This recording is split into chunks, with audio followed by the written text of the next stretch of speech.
অন্যের জন্য শুভ কামনা করলে এটা ফিরে নিজের দিকে আসে, এটা খেয়াল রাখেন। এটা একটা লাইফ হ্যাকস শেয়ার করতেছি, আজীবন কাজে লাগবে। অন্যের জন্য যেটাই ভালো কামনা করবেন এটা ঘুরে আপনার দিকে আসবে।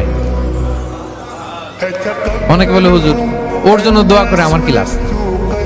নিজের জন্য আল্লাহ আমারে মাফ করে দাও, আল্লাহ আমারে সমৃদ্ধি দাও, আল্লাহ আমার বেতন বাড়াও, আল্লাহ আমার ব্যবসায় বরকত দাও, আল্লাহ আমার ছেলেরা হাফেজ বানাও, আল্লাহ আমার বউ, আল্লাহ আমার মেয়ে, আল্লাহ আমার আমার আমার সব আমার ভালো আপনি চাচ্ছেন নিজের জন্য, অন্যদের জন্যও চান।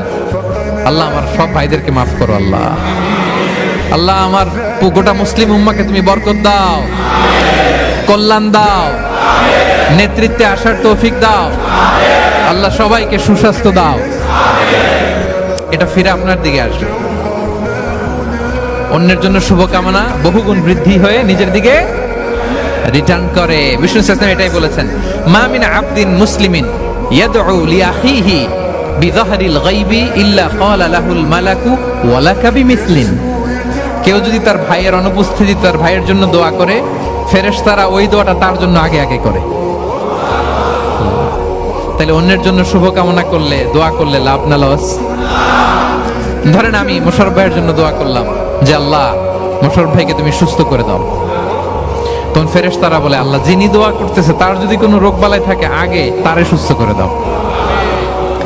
ধরেন আমি বেলায়েত ভাইয়ের জন্য দোয়া করতেছি, আল্লাহ বেলায়েত ভাইয়ের এই সমস্যা আল্লাহ তুমি দূর করে দাও,